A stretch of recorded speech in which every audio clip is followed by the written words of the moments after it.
um calor para cada um na face da terra, né, gente? Para ninguém reclamar. Não é verdade? Hoje fez um sol para cada um, para ninguém ficar com inveja.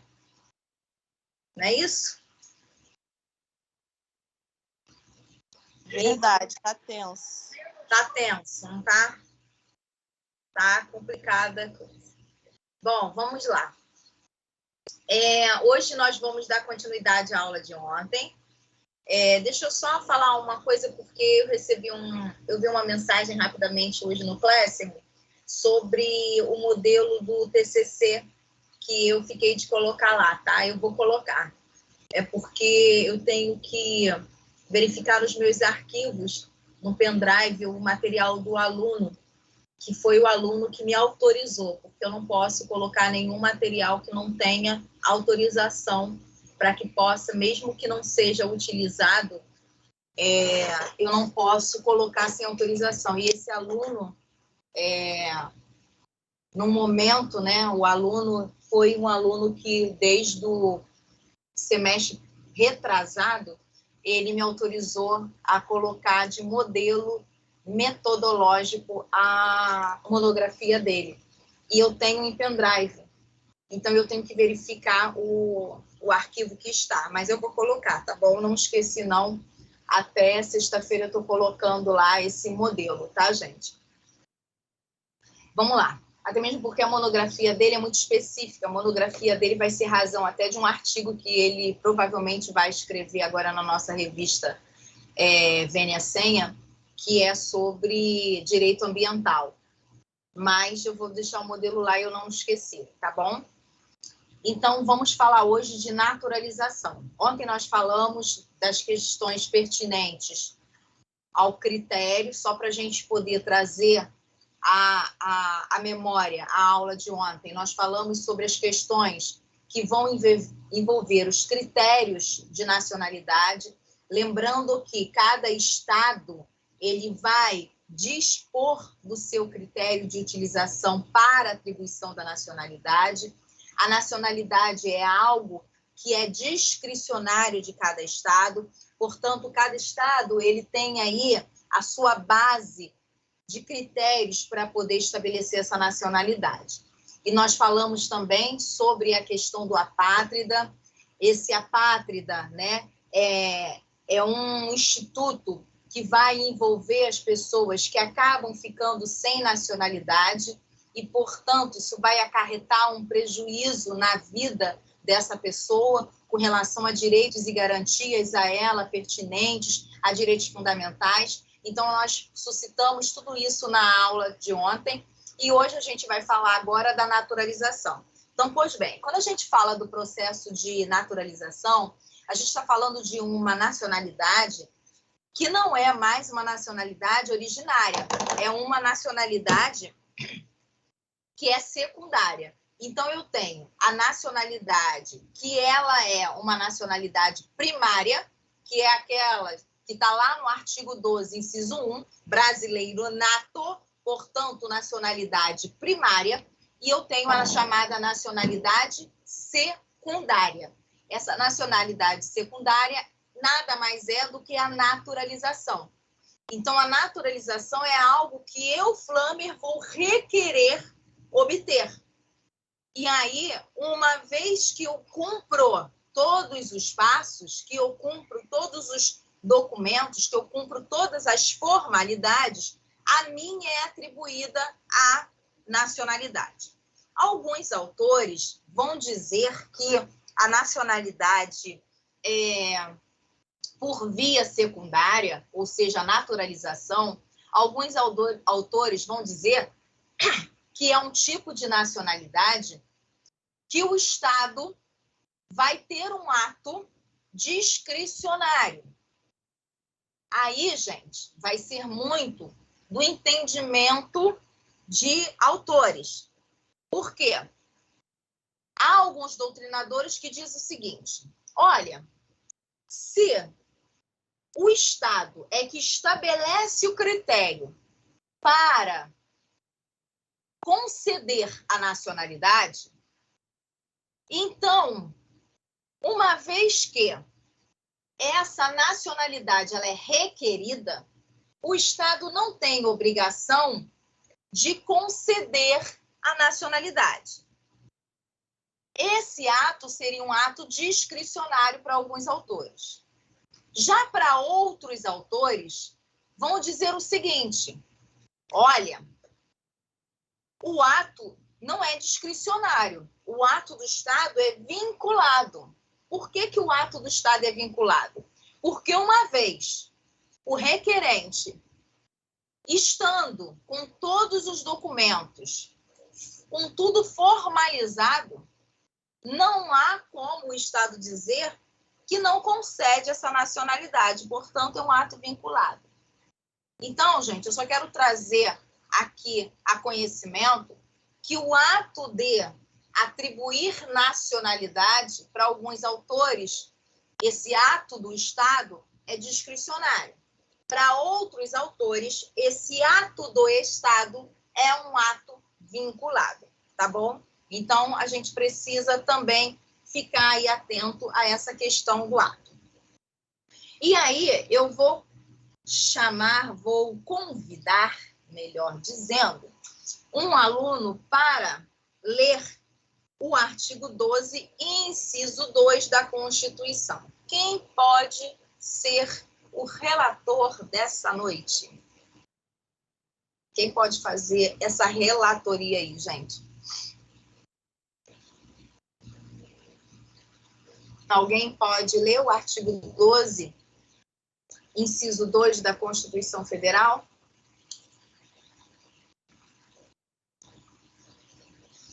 Ninguém? Vou escolher, então. Vamos lá. Estou aqui, professora. Robson, vai ler? Perfeito. Artigo então. 12, inciso 2. 2, é. Naturalizados, é isso? Isso. Os que, na forma da lei, adquiram a nacionalidade brasileira, exigidas aos originários de países de língua portuguesa, apenas residência por um ano ininterrupto e idoneidade moral. É porque eu estou me adaptando aqui na leitura. Tá. Acho que eu vou precisar de um óculos, viu? A linha B. A linha B. A letra pequena, a luz aqui não está favorecendo. Eu estou até aqui, ó. Tá vendo aqui? Ó? Tá. Tá meio escuro aí. Deixa eu pedir um outro aluno agora para ler a linha B, então, Robson, para te ajudar aí. Ok. Você quer que eu repita? Não, quer que eu repita? Não, não precisa não. Obrigada. Esther, lê para mim, por favor, a linha B do inciso 2 da Constituição.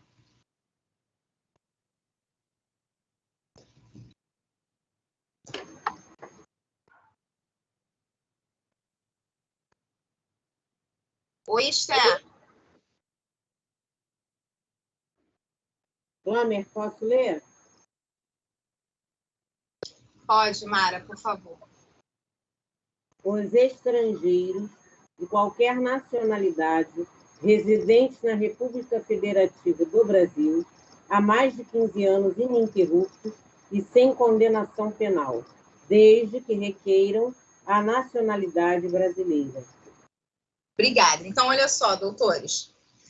Vocês vão perceber que nessas alíneas nós vamos ter alguns tipos de naturalização. Então, primeira coisa a saber, muito embora vocês já tenham estudado isso num outro momento, em outros períodos que são pertinentes ao direito constitucional. Mas, volto a falar, a gente tem aqui também na nossa matéria de direito internacional a questão da naturalização, que é pertinente ao nosso Estado. E lá no direito privado é um elemento de conexão. Então, quando o Robson e a Mara leram lá nas alíneas A e B, essa naturalização secundária, ou melhor dizendo, desculpa, nacionalidade secundária por via de naturalização, esse tipo de requerimento, ele não tem um tipo só. ele vai depender de alguns requisitos. Que requisitos são esses, professora? Vamos lá na linha A, novamente.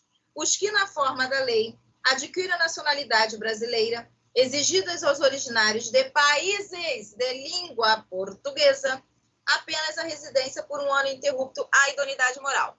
Esse tipo de nacionalidade é uma nacionalidade muito mais rápida, muito mais célere. Por que essa nacionalidade é um tipo de nacionalidade muito mais rápida, muito mais célere? Porque essa nacionalidade, que é a chamada nacionalidade de países de língua estrangeira, porque a língua já ajuda. Então, aquele que vem, por exemplo, de Portugal, aquele que vem do Timor-Leste, aquele que vem da Angola, essas pessoas, elas já têm uma facilidade por meio da língua.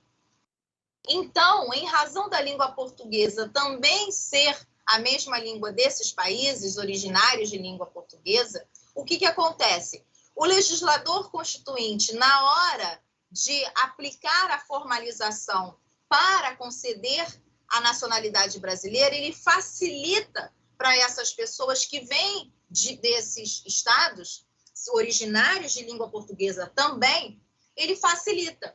Então, ele diz o seguinte, olha, se você é originário de língua portuguesa, vou facilitar a sua vida, já que a língua, poxa, é um grande facilitador. Eu vou facilitar e vou fazer o seguinte, você vai ter só um ano ininterrupto aí de comprovada residência no Brasil. A partir daí, eu, Estado brasileiro, concedo a sua nacionalidade brasileira por via de naturalização. Vamos para a linha B. Os estrangeiros de qualquer nacionalidade. Então, peraí, eu já não estou mais falando de pessoas originárias da língua portuguesa, de estados originários da língua portuguesa. Agora eu estou falando de qualquer estrangeiro. Pode ser um alemão, pode ser um ucraniano, pode ser um polonês, não importa. Os estrangeiros de qualquer nacionalidade residentes na República do Brasil, aí tem um requisito. Ele pode ser de qualquer nacionalidade, mas ele tem que morar aqui no Brasil há pelo menos 15 anos ininterruptos. É a chamada naturalização quinzenária. Então, o que o legislador diz? Ininterruptos e sem, olha outro requisito, sem condenação penal, desde que requeram a nacionalidade brasileira. Perfeito. Então, o legislador fez o seguinte, vamos aplicar um requisito que é relacionado à língua portuguesa, e aí a gente bota um lapso de tempo menor para conceder a naturalização a essas pessoas. E vamos também, agora, para os estrangeiros em geral, vamos a ele agora dar um tempo maior. E por quê? Que a legislação constitucional, daqui a pouco eu vou falar da lei de imigração, eu pergunto a vocês e alguém pode responder. Por que que o legislador atribui aquelas pessoas que não são originárias de países de língua estrangeira, ele requer um tempo maior de residência no Brasil para que ele conceda a nacionalidade? Por quê? Seria uma questão cultural, professora? Uma questão cultural de adaptação a esse novo país na qual ele se encontra, em culturas e ademais características desse país? Seria uma questão cultural de adaptação? Também. Alguém tem alguma coisa também a acrescentar? Eu ia falar, Flamer, que a Esther pediu para avisar que ela não fez a leitura porque ela está sem áudio e sem chat. Ela só está ouvindo a aula e ela disse que levantou assim, a mãozinha para você saber que ela está na aula, mas ela está sem áudio. Por isso que ela não fez a leitura, tá? Tá bom. Alguém tem alguma coisa a acrescentar? Acho que eu tenho uma dúvida. Fala. Aqui é o Eric. E aí, fala. A dúvida é o seguinte, professor. Por exemplo, isso aí tudo bem que ele na lei está falando já da idoneidade moral, né? Mas isso é válido para os que estão ilegalmente no Brasil ou existe alguma regra para uma pessoa que está aqui ilegal no Brasil? Se ele permanecer durante algum tempo aqui, mesmo ilegal, ele consegue essa naturalização depois de um tempo? Ou existe algum tipo de barreira por causa dessa ilegalidade? Primeira pergunta do Eric. Quem vai perguntar? Que aí eu já respondo de uma vez. Alguém ia perguntar alguma coisa? Não? Então vamos lá. Vou responder a pergunta do Eric. Eric, essa questão da ilegalidade, ela não é um requisito que vai adentrar a seara penal. Ela adentra outra seara, que é a seara administrativa. Então, a ilegalidade, ela pode ser acometida de um instituto, que é o chamado Instituto da Deportação. A deportação, ela não adentra a seara penal, ela fica dentro da esfera administrativa.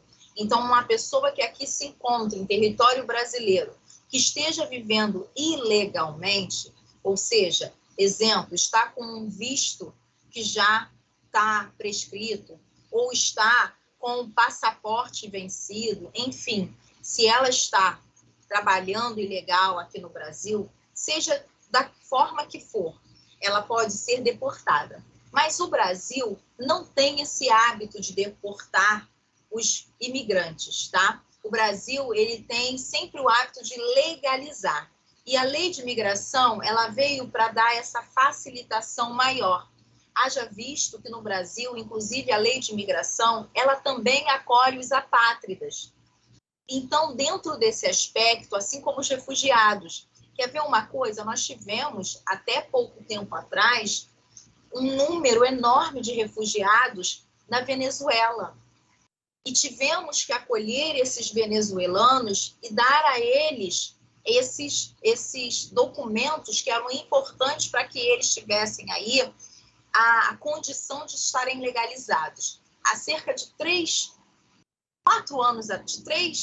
anos atrás, nós fizemos um trabalho que é essa última turma agora que se formou no dia da quarta-feira que eu precisei faltar, que eu falei com vocês que eu estava na formatura, e na sexta-feira também, foi essa turma que se formou agora, que nós tivemos, um desses alunos, foi um dos alunos integrantes de um projeto de pesquisa que eu vou dar continuidade esse ano, mas aí focado para uma outra esfera, que foi um trabalho sobre os refugiados venezuelanos, as consequências dessas questões.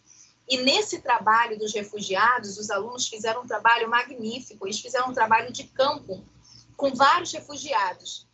E nós levamos, eu não sei se vocês tiveram oportunidade de assistir, nós levamos um refugiado venezuelano que era da Marinha da Venezuela, um engenheiro, e que estava aqui no Brasil praticamente vivendo de doações das pessoas. E eu acho que o grupo acabou acolhendo ele. Nós, na época, chamamos ele para várias atividades. O pessoal do grupo acolheu de tal forma que ele tem 3 filhos. No Natal a gente levou presente. Enfim, nós abraçamos essa pessoa, né? E hoje ele conseguiu se legalizar no Brasil. Hoje ele já está dando aulas de inglês no Brasil. Ele é um engenheiro. Ele saiu da Marinha, né? Porque ele realmente não aguentava mais a guerra civil na Venezuela. E ele veio refugiado para o Brasil. Assim como ele, né, que nós tivemos a oportunidade de levá-lo 2 vezes para a nossa instituição, para lá ele palestrar, ele acabou se legalizando. Então, Eric, no Brasil é muito difícil, né? As pessoas, temos sim, mas é mais fácil uma pessoa aqui no Brasil ficar legalizada. Por quê? Porque a facilidade, ela não é muito grande, não, tá? Não tem uma facilidade, uma dificuldade, melhor dizendo, não tem uma dificuldade para dizer assim, olha, no Brasil é muito difícil de você conseguir documentação. Não, Se a pessoa realmente tiver vontade, consegue. Porque ele, depois de 1 ano e meio, ele conseguiu legalizar, acho que até menos de 1 ano, porque a nossa pesquisa foi 1 ano, em 1 ano e pouquinho ele conseguiu legalizar toda a situação dele, da esposa e dos filhos. E hoje eles estão aqui morando há uns 3 anos no Brasil. Ok, obrigado. Sim, até meu pai é venezuelano, ele veio para cá na década de 90, ele é funcionário federal, ele é professor da Universidade Rural, e ele conseguiu legalizar tudo direitinho, ele é legalizado hoje no Brasil. Quem está falando, gente, que eu não vi aqui? Ângela Camila. Tá. Então, Camila, olha aí. A Camila mesmo, ali é o sobrenome da Camila, tem tudo a ver, né? Porque agora que eu vi, né? Sanches, Agora, quando você falou, eu vi o sobrenome e aí vi que tem tudo a ver. Então, gente, obrigada, Camila, para estar elucidando isso. Não é essa dificuldade toda que as pessoas imaginam, não. No Brasil, tá? E é importante que a gente ressalte que o Brasil também, com a lei de imigração, veio justamente para poder tirar essa burocracia tão grande que é essa questão da legalização dessas pessoas, principalmente os refugiados, tá bom? Então, respondendo a sua pergunta, Eric, tem sim pessoas de forma ilegal, mas há hoje uma legislação bem menos burocrática para que essas pessoas fiquem aqui de forma legalizada. E, assim, nós temos pessoas que são muito bons profissionais, como esse refugiado que eu falei para vocês, que a gente acabou acolhendo no nosso grupo, e são pessoas que contribuem muito, né, com o nosso país. Num primeiro momento, eu até tenho que, assim, expor uma sinceridade muito grande para vocês, que num primeiro momento, quando a gente começou a fazer a pesquisa sobre os refugiados venezuelanos no Brasil, e principalmente no momento, né, que nós passamos há uns 3, 4 anos atrás, na guerra que estava civil na Venezuela, foi justamente na época que começou-se a ter novamente doenças que já tinham sido erradicadas no Brasil. Então, como o sarampo, por exemplo, algumas doenças que já tinham sido erradicadas. E eu confesso a vocês que, num primeiro momento, sem eu ter conhecimento do campo, né, porque só depois nós fomos a campo, eu pensei erroneamente que deixar um nível muito grande de refugiados entrarem no Brasil traz também coisas que poderiam atrasar o nosso país, como doenças, como violência.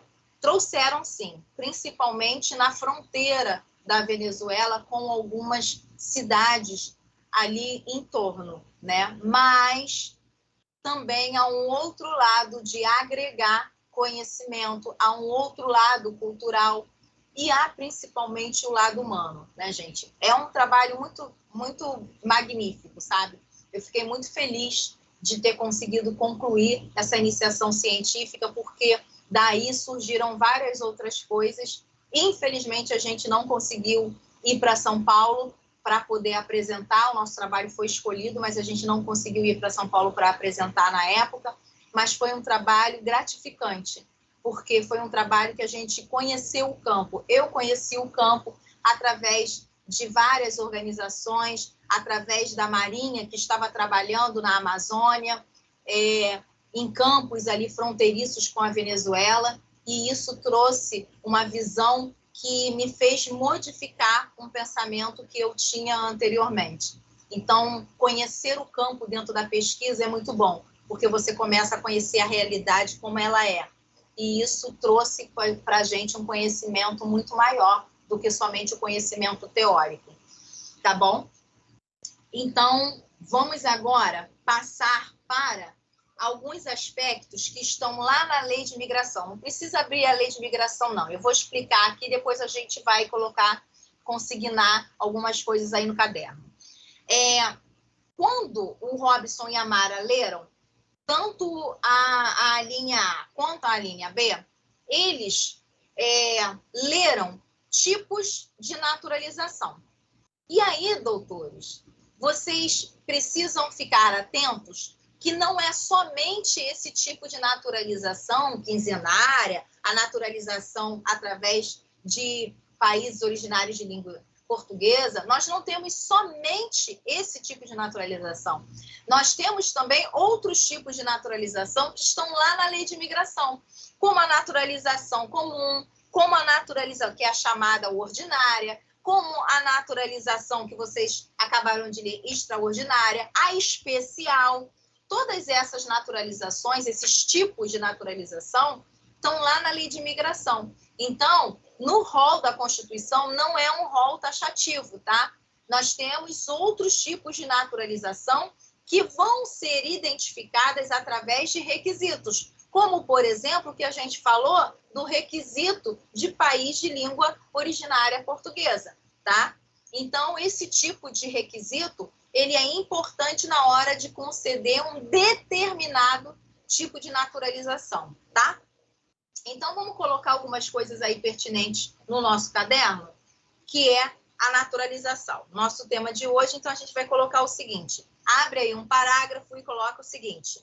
A naturalização é a aquisição, a naturalização é a aquisição da nacionalidade derivada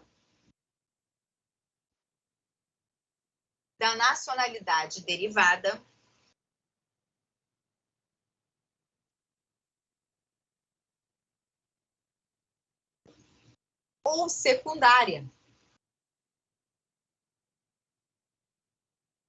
Vou repetir. A naturalização é a aquisição da nacionalidade derivada ou secundária.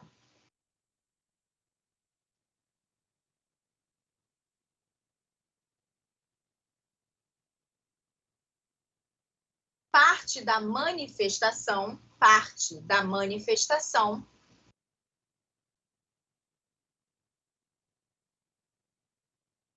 de vontade do estrangeiro, parte da manifestação de vontade do estrangeiro.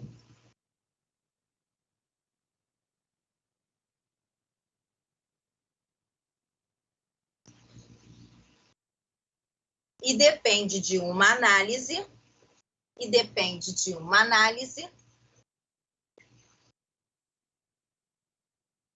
de conveniência e oportunidade da autoridade brasileira.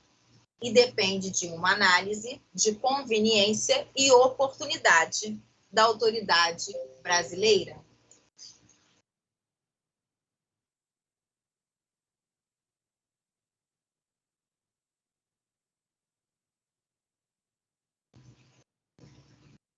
Olha só, eu vou colocar uma observação aí, que é a observação que eu falei logo no início da aula. Para a grande maioria dos autores é um ato discricionário, mas para alguns é um ato vinculado, tá bom? Então, coloquem essa observação aí que é importante. Observação. É um ato discricionário da autoridade pública nacional. É um ato discricionário da autoridade pública nacional. É um ato discricionário da autoridade pública nacional.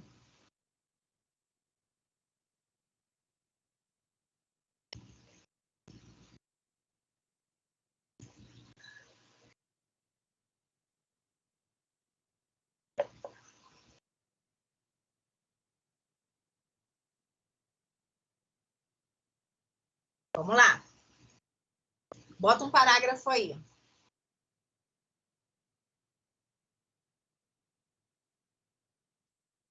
Luana não está aqui na sala virtual, não, né? Não. Tá, não. Deixa eu falar com ela. Vamos lá. Trata-se de um ato importante. Trata-se de um ato importante.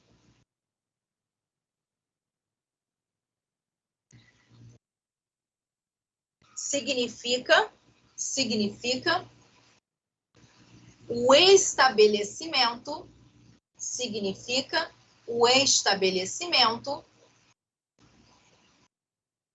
de uma relação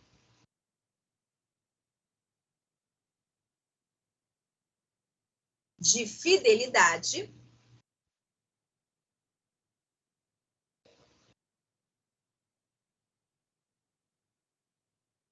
entre o indivíduo e o Estado,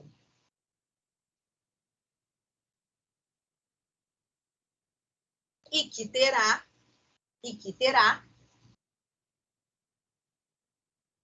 consequências importantes sobre sua vida futura. E que terá consequências importantes sobre sua vida futura. Doutores, coloquem aí. Tipos de naturalização. 2 pontos. Tipos de naturalização. Eu vou falar para vocês o primeiro tipo de naturalização, tá bom? Coloquem aí letra A ou número 1, do jeito que vocês preferirem. Letra A, naturalização ordinária. Naturalização ordinária. Doutores, esse tipo de naturalização, por exemplo, não está aqui na Constituição. Ela está numa norma infra, tá? Que é a Lei de Imigração. Então, vamos lá. A naturalização ordinária, esse tipo de naturalização, ela é chamada de naturalização comum. Lá no Estatuto do Estrangeiro, agora ela é chamada de naturalização ordinária. A naturalização ordinária é destinada aos estrangeiros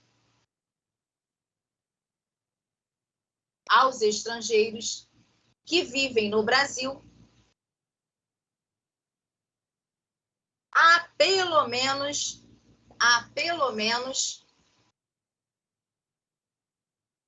4 anos ininterruptos. 4 anos ininterruptos.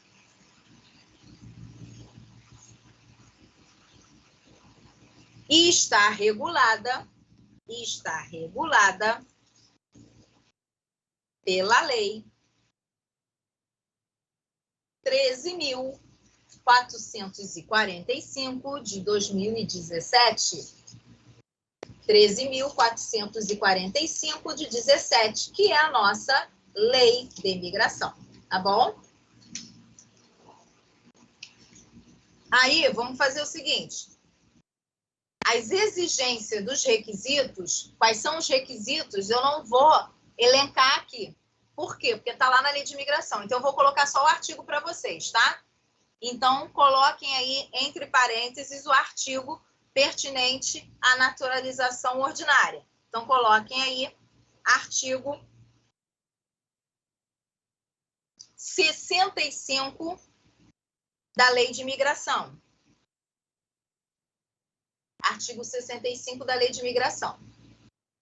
Então, doutores, fiquem atentos, que cada tipo de naturalização, o Estado vai exigir requisitos, tá? E esses requisitos aí, eles podem ser diferenciados de acordo com o tipo de naturalização, ok?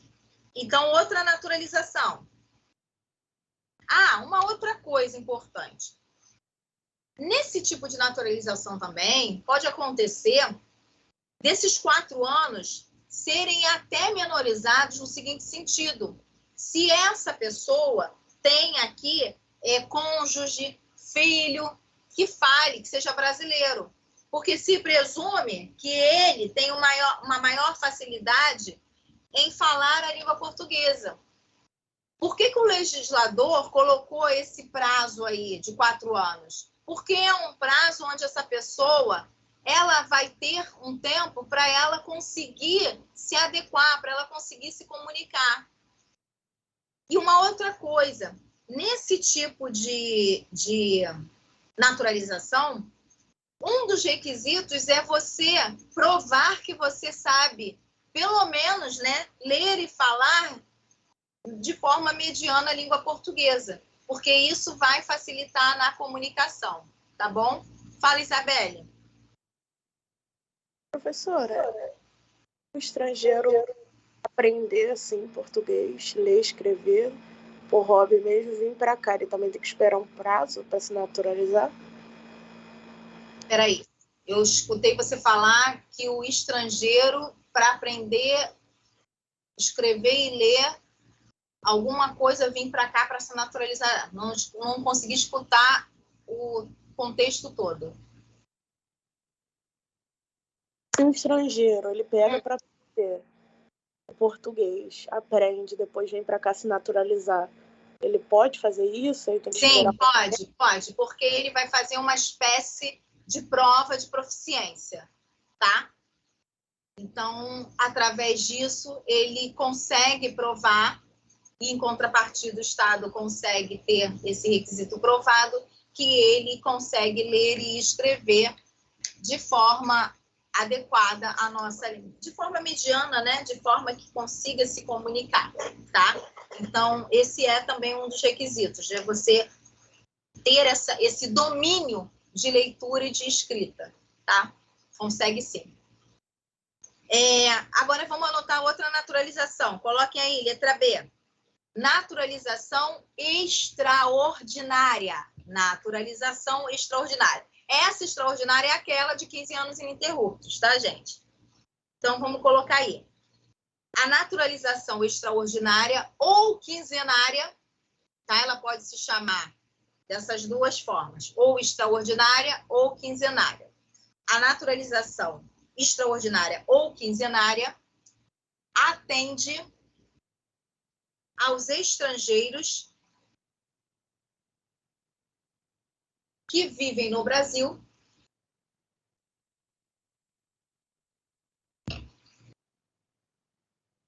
há pelo menos 15 anos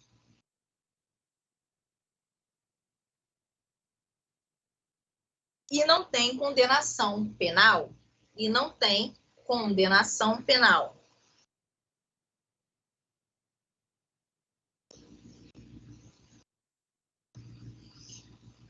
Ao contrário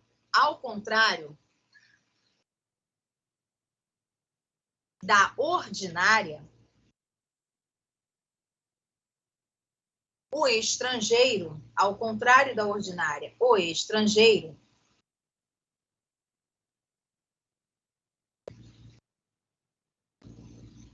não precisa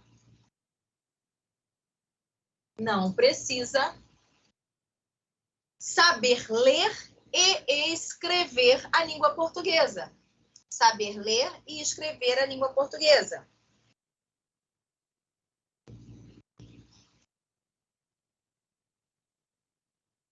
Aí, olha aqui, gente. Se lá na ordinária ele tem um elemento facilitador, se ele souber ter domínio da língua portuguesa, de ler e escrever, ele precisa ter só 4 anos. Aqui na quinzenária já é o contrário.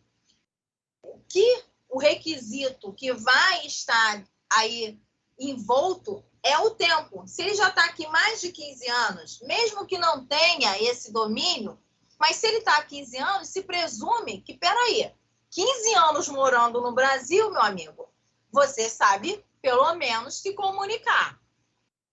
Então, é quase que uma condição lógica, tá bom? Então, nesse tipo de naturalização, não tem essa exigência, esse requisito de exigência como tem na ordinária, tá? Então, dando continuidade aí. Neste tipo de naturalização, é feita uma análise objetiva pela autoridade nacional.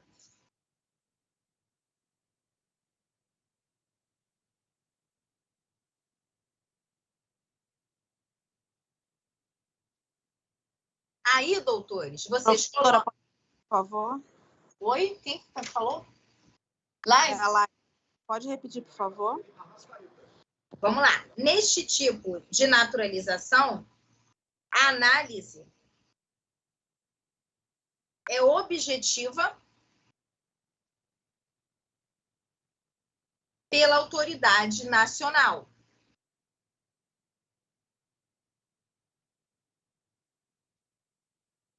Vocês vão colocar aí o artigo 67 da Lei de Imigração.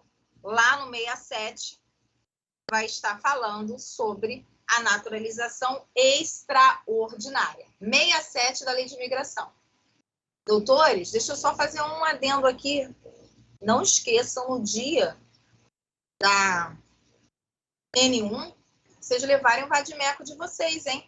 Porque a Lei de Imigração está aí no vadimeco. Vocês vão precisar usar. Vamos supor, exemplo, pergunto quais os requisitos para a concessão da naturalização ordinária. Está lá no vadimeco, você não vai conseguir decorar. Então, não esqueçam, porque vocês passaram 2 anos aí sem lembrar que o vadimeco existe, né? Então, preencham essas questões aí. E uma outra coisa, gente, quem está com o vadimeco desatualizado, muita coisa mudou, hein? Código Penal, processo penal, ECA, licitações, consumidor. Muita coisa mudou, gente. Constitucional também. Então, quem está com vadimeco aí de 2019, acho bom comprar outro, tá? Porque senão vai se perder bonito na hora de fazer a prova. Vai levar o vadimeco velhinho e vai se perder no meio da prova, hein? Porque muita coisa mudou. Então, fiquem atentos a isso também. Oi? Sim, só em colaboração, é uma publicação feita em dezembro do ano passado, dia 12 de dezembro, e esses dados foram produzidos pelo Observatório das Migrações Internacionais, em parceria com o Ministério da Justiça e Segurança Pública e mais a Universidade de Brasília. Residem hoje no Brasil aproximadamente 1,3 milhões de imigrantes residindo aqui no Brasil. Isso no ano passado, né? Só para colaborar aí com a estatística. Muito obrigado. 1 milhão e... 1,3. Olha aí, gente. Mais de 1 milhão de pessoas, né? Então, a gente se presume 1 milhão de refugiados, né? No Brasil, é isso? Exatamente, exatamente. Então, gente, olha aí. Então, é importante a gente lembrar disso, né? Agora, então, mais do que nunca que a gente tem falado o que está acontecendo, né? Dessa guerra entre a Rússia, né, a Ucrânia, aliás, não é nem entre, né, a Rússia produzindo essa guerra, então a questão aí dos refugiados e que não se resume somente a países subdesenvolvidos ou qualquer coisa do tipo, né? Nós temos aí a Ucrânia, um país da Europa que agora sofre essa guerra e as pessoas estão sendo realmente banidas da sua vida, da onde moraram, da sua casa, da sua cultura, do seu local, e estão agora tendo que recomeçar a sua vida e vão ser o quê? Refugiados, vão estar com status de refugiados. Muito embora a União Europeia, a Europa, ela tem uma tratativa muito diferente do que os países da América Latina nessa questão, né, gente? Haja visto que entre os próprios países você não tem a questão do visto. Você entra e sai com uma facilidade dos países que compõem a União Europeia. Você não tem essa necessidade do visto entre os países que compõem a União Europeia, porque a União Europeia ela realmente é uma estrutura muito bem organizada, né? Então, obrigada, tá, Robson, pela sua colaboração. Obrigada. Não, ok. E só para reforçar, na fala da senhora, sobre essa questão de imigração, antes da pandemia eu tive a oportunidade de ir em Rondônia, Porto Velho. Sim. Tivemos ali em Abunã, Jaci, Paraná e Nova Mutum. Ali naquela região ali, ó, parece que você está dentro da Bolívia ou dentro da Venezuela. Uma quantidade enorme de refugiados. Tá? Isso antes da pandemia. Estou falando em 2018.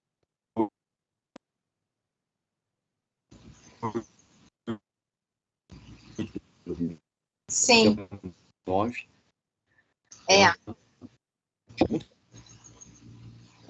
Muito triste, muito triste. Tá bom? Quero deixar essa observação. Teu microfone, a internet deu uma travada, mas a gente conseguiu, eu pelo menos consegui entender. Tá bom? Som? Deu para entender? É porque a internet mesmo, ela estava dando uma travada. Tá, mas legal. É muito boa a sua colaboração. E realmente é verdade, tudo isso que você falou. Doutores, vamos agora para a próxima naturalização. Vamos colocar aí, naturalização especial. Naturalização especial. Vamos lá? Este tipo de naturalização destina-se ao cônjuge de diplomata brasileiro. Por isso o nome naturalização especial, tá? Destina-se ao cônjuge de diplomata brasileiro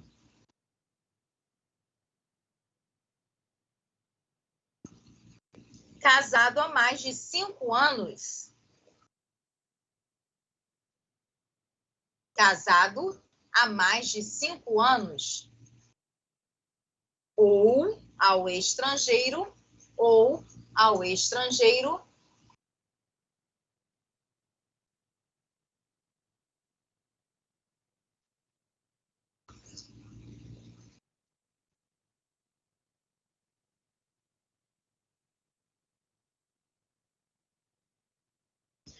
a serviço de missão diplomática,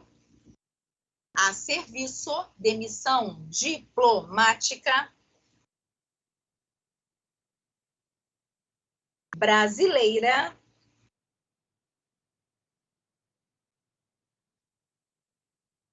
no exterior,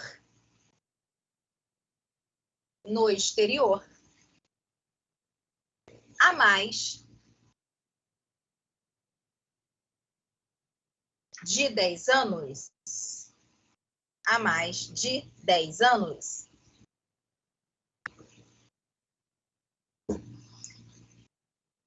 Esse tipo de naturalização, anotem aí, está no artigo 68 da Lei de Imigração. Artigo 68 da Lei de Imigração.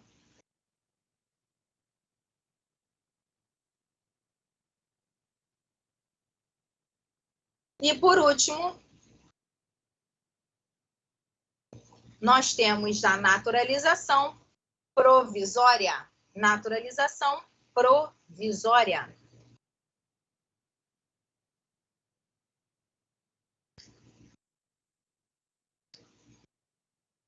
É aquela que tem como destinatário,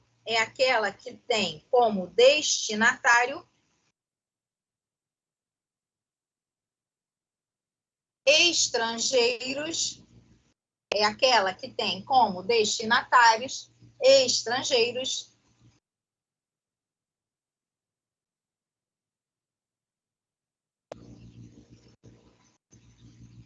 que vieram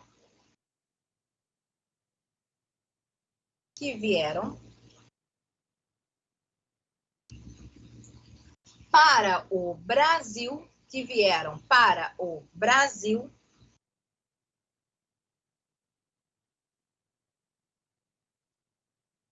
antes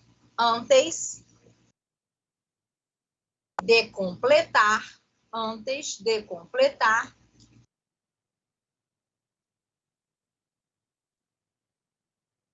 10 anos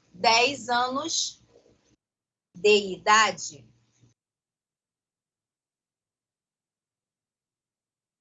e permaneceram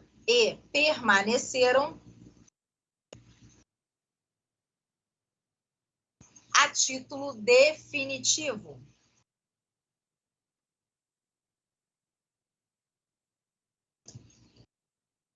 Doutores, vejam bem. A título definitivo. Doutores, vejam bem. Esse tipo de naturalização, é claro que é uma naturalização que ela é feita, ela é requerida pelos pais, tá? Por isso ela é provisória. Então, a Flammer vem junto com os pais. Antes de completar 10 anos, os meus pais vão requerer a minha nacionalidade provisória. Por quê? Porque ao completar 18 anos, essa escolha ela vai ficar ao critério dessa que não é mais criança e agora atingiu a maioridade, tá? Então, ela vai confirmar quando ela atingir a maioridade. Jéssica, ia falar alguma coisa? A mãozinha tá ligada ou não? Não, né? Tá. Então, gente, é importante vocês lembrarem que na provisória, o nome já está dizendo, é provisória porque ela é uma criança. Então, os pais é que vão requerer essa naturalização. No momento que essa criança atinge a maioridade, ela vai aí ter a condição de ratificar ou não essa nacionalidade. Essa naturalização, a provisória, está no artigo 70, tá? Artigo 70 da Lei de Imigração. Artigo 70 da Lei de Imigração. Pois bem, vamos voltar para a nossa Constituição agora. Deixa eu marcar aqui, senão vai sair. Quem me ajuda agora, Mara? Você pode ler para mim o parágrafo 1º do artigo 12?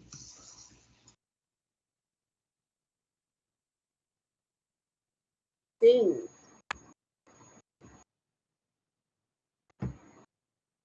Parágrafo 1º. Aos portugueses com residência permanente no país, se houver reciprocidade em favor de brasileiros, serão atribuídos os direitos inerentes ao brasileiro, salvo os casos previstos nesta Constituição. Muito obrigada, Mara. Olha só. Nós vimos que as tratativas referentes à concessão da nacionalidade, ela vai ter, por conseguinte, alguns requisitos. Esses requisitos vão ser verificados pelo Estado e o Estado concede essa nacionalidade uma vez esses requisitos formalizados, ok. E aí nós falamos aqui, consignamos no nosso material quais são os tipos de naturalização. No parágrafo 1º, quando a Mara leu, vocês observem que está especificando a quem? Os portugueses. Os portugueses. E aí, o legislador fala, olha, para os portugueses com residência permanente no país, se houver reciprocidade. Então, já estou dizendo que nós temos um estatuto chamado Estatuto da Igualdade, que é um estatuto que prevê a reciprocidade entre Brasil e Portugal. Reciprocidade de tratamento. E aí, doutores, quem é que quer me responder? Por que será que o legislador colocou os portugueses na nossa Constituição para dizer que se tiver tratamento igualitário, a esses portugueses vai ser atribuído os direitos inerentes ao brasileiro? Por quê? Alguém quer me responder? Fala, Mara. Brasil, colônia de Portugal. Perfeito. Pergunta rápida e rasteira. Pelo simples fato que nós fomos colonizados por Portugal. Então, nós temos uma historicidade aí. Então, esse é o fato primário da questão de estar aí. Vou agora jogar uma outra pergunta para vocês. Uma vez esse português que tem residência permanente aqui no Brasil e, haja visto que nós temos o Estatuto da Igualdade, que prevê a reciprocidade de tratamento entre brasileiros e portugueses, doutores, me respondam. Se eu perguntasse na prova hoje, os portugueses residentes aqui no Brasil têm status de brasileiros natos ou têm status de brasileiros naturalizados? Naturalizados. Muito Naturalizados. bem. Muito bem. Que orgulho dessa turma. É isso aí. Naturalizados. Muito embora haja uma questão histórica, haja uma questão aí também de língua, haja toda uma questão que pese o Estatuto da Igualdade, eles terão o status de brasileiros naturalizados. Por que eu já estou me adiantando falando nisso? Porque, Mara, lê aí para mim o parágrafo 3º agora. Espera aí.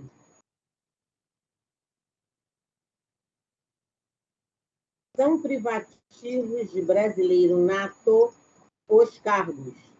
Inciso 1º, de presidente e vice-presidente da República. Inciso 2º, de presidente da Câmara dos Deputados. Inciso 3º, de presidente do Senado Federal. Inciso 4º, de ministro do Supremo Tribunal Federal. Inciso 5º, da carreira diplomática. Inciso 6º, de oficial das Forças Armadas. Artigo 7º, de ministro de Estado da Defesa.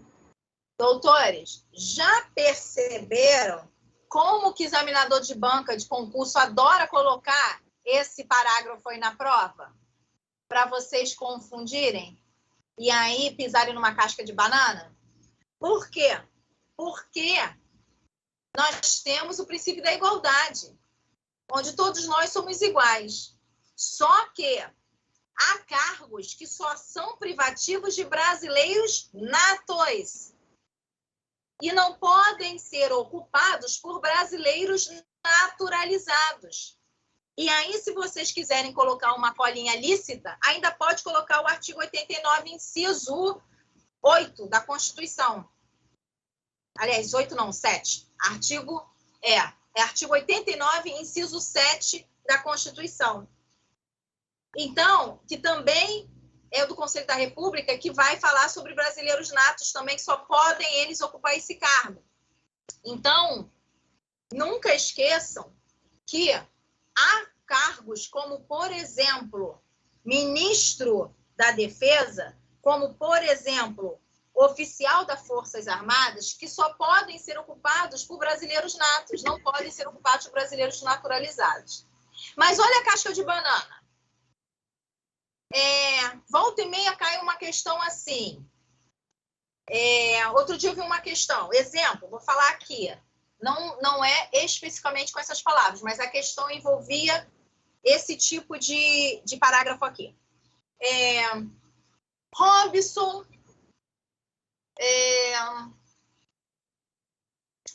senador. Deixa eu ver aqui se eu tenho essa questão aqui. Deixa eu ver. Maravilha, obrigado. Gostou? Maravilha. Não tem ela questão aqui, não. Mas eu lembro mais ou menos. Era assim, gente. Robson, senador da República, se candidatou... Não, melhor. Vou fazer um outro tipo de exemplo. Robson, senador da República, é brasileiro naturalizado.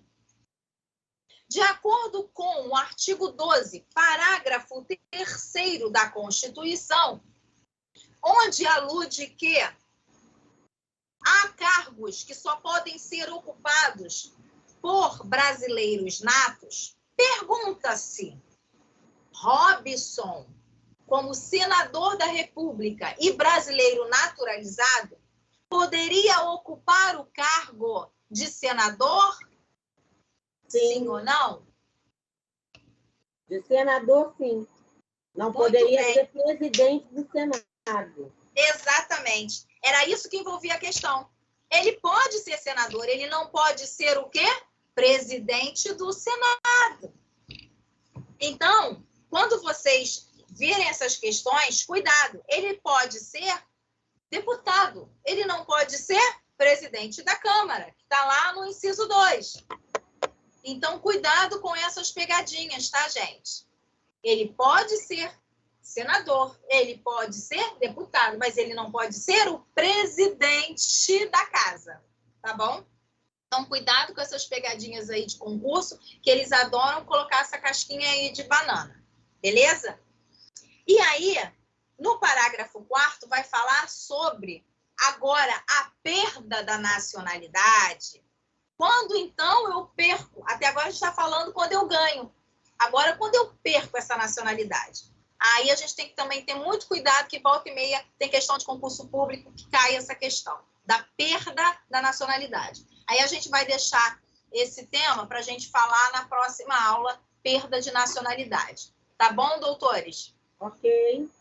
Gente, muito obrigada por estarem aqui nesse calor junto comigo. Tá bom? Boa noite. Obrigada, professor. Um beijo grande a cada um. Boa noite. Um abraço. Fiquem com Deus. Boa noite a Um abraço. Boa noite. Boa noite. Boa noite a todos e a todas.